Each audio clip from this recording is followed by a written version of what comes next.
Fala, gente, sou eu aqui de novo, professor Renato Martins Vieira, voltando com aquela ideia, aquilo que a gente está trabalhando bem. Dúvida jurídica, resposta rápida. Vou falar hoje algumas coisinhas sobre paternidade. Sei que está preocupado com isso, sei que conhece alguém com esse problema, ouve aí que eu vou falar duas novidades aqui que são interessantes, duas coisas que às vezes você não sabe a respeito de paternidade. Bom, a primeira delas é algo bem novo, quentinho, acabou de sair, a Lei 14.138, agora de abril, 21 de abril desse ano. O que ela trouxe como novidade? A lógica de que se o pai, o suposto pai já é falecido, o exame de DNA para determinar a paternidade deve ser feito com algum parente consanguíneo próximo, né? O filho, pai, irmão, quem tiver mais próximo desse suposto pai falecido.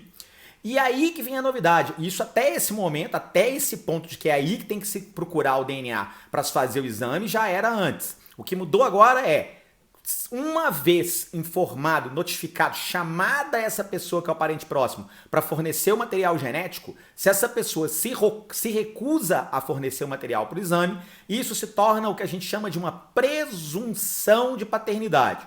Não é uma presunção pura e simples, tem que ser analisada essa presunção da recusa junto do escopo probatório. Ou seja, há ali uma evidência real de que aquela pessoa seja o pai. Se há evidência real junto da recusa de se fazer do fornecimento do material genético por esse parente próximo que ainda está vivo, vai acontecer a determinação da paternidade. É uma presunção, lembre-se. Presunção é uma questão lógica. Presunção não é nada, mesmo a presunção que a gente chama no jurídico de direito de presunção absoluta, ela não é de verdade absoluta. Toda presunção é algo que provavelmente é verdade, mas que eu posso tentar demonstrar por algum meio probatório de que é mentira. Só que aquilo que se presume verdadeiro vai ser verdadeiro para o direito até que a parte contrária interessada demonstre isso. Renato, mas o cara já está morto. Por que vai querer demonstrar agora que ele é pai?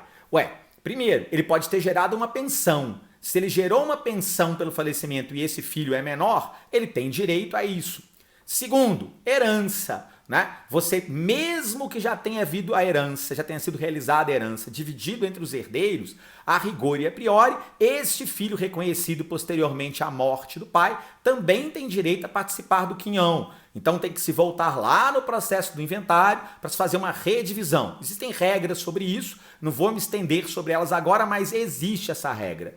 Terceiro, o reconhecimento da paternidade em si, que a pessoa conste no seu registro de verdade quem é o pai. Então é um direito dessa pessoa, seja menor, seja maior de idade, não faz diferença nenhuma, de ter o reconhecimento da real paternidade. Então essa novidade é bem novinha, fresquinha.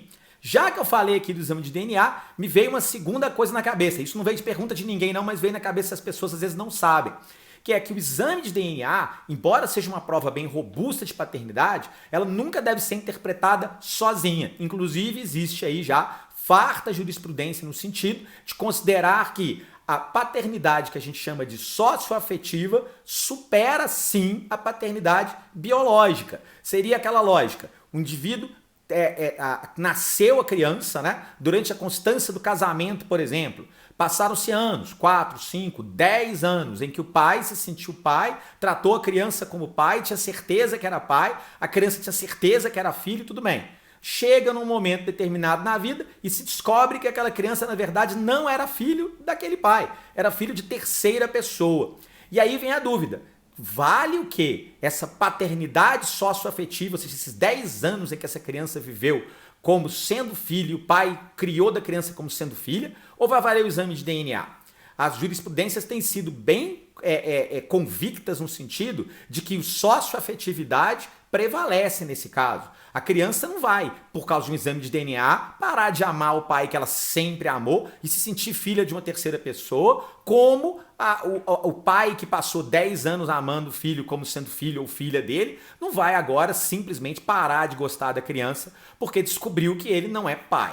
Inclusive isso funciona para os dois lados, porque dá uma sensação errada, às vezes nas pessoas, né? De que, morre, Renato, sacanagem, mas aí o cara já foi traído, descobriu que o filho não é dele, ainda vai pagar pensão. Não pensa só nesse lado, pensa no outro.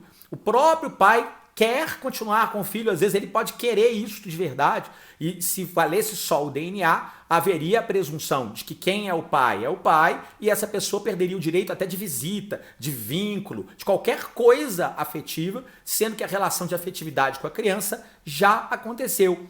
Essa lógica da afetividade entre as pessoas com a criança é uma discussão muito interessante no direito e tem que ser sempre feita. Outro dia eu estava conversando com uma conhecida minha que tem um problema desse, por exemplo, com a filha dela. A filha dela criou uma relação com um namorado que ela teve de um período muito longo. E aí, após a separação dela com esse namorado, a filha sente falta do namorado, o namorado sente falta da filha, que é pequena, e eles estavam se comunicando. E a dúvida dela maior era, eu deixo eles se comunicarem a despeito de não ter nenhuma relação mais com ele, ou não deixo? E o conselho que eu dei na época é o mesmo que eu daria para qualquer pessoa na mesma situação, e acho que é o que o direito tem que evoluir para compreender. Se faz bem para a criança, se essa relação não é tóxica, se esse ex-namorado não está usando a criança para se reaproximar da mulher, ou seja, se isso não é uma forma de assédio, porque se for uma forma de assédio, é até um assédio qualificado porque está usando uma menor incapaz para usar isso. Mas se não é, se é mera relação afetiva, é meio absurdo imaginar que o direito não teria que dar para esse ex-namorado, por exemplo, um direito de visita, de convivência, de poder eventualmente mandar uma mensagem para a menina. Não estou dizendo que se vamos chegar a um ponto radical de deixar esse que nunca foi pai, nunca foi marido, nunca foi unido civilmente nem nada, só namorado, pudesse lá uma vez por mês pegar a criança e levar para algum lugar. Não estou falando isso. Mas mandar mensagem, convidar um dia para tomar um sorvete e a mãe ter o bom senso de deixar, ou até o judiciário virar e falar assim, cara, tem que deixar porque há uma relação ali de afeição em que aquele indivíduo assumiu para aquela criança, em certa medida, um papel de referência masculina como pai. Nós temos que pensar, o direito, nesse caso, tem que proteger a pessoa mais desprotegida dessa relação como um todo, que é sempre o menor, que é sempre a criança. Ela que está desprotegida. O direito tem que proteger ela. Os adultos, esses têm que ter a maturidade para saber do que é o fim de uma relação, seja entre pais ou não pais, seja entre ex-namorado e namorada, seja entre unidos civilmente ou algo similar. Depois, em outros vídeos, eu volto para falar um pouco também dessa questão de união civil estável, casamento, divórcio e até essa questão aí de valor de alimentos, umas coisas que todas as pessoas sempre perguntam sobre isso. Aqui o objetivo hoje era só falar rapidinho sobre paternidade. Acredito que eu falei aquilo que eu queria e dei o meu recado.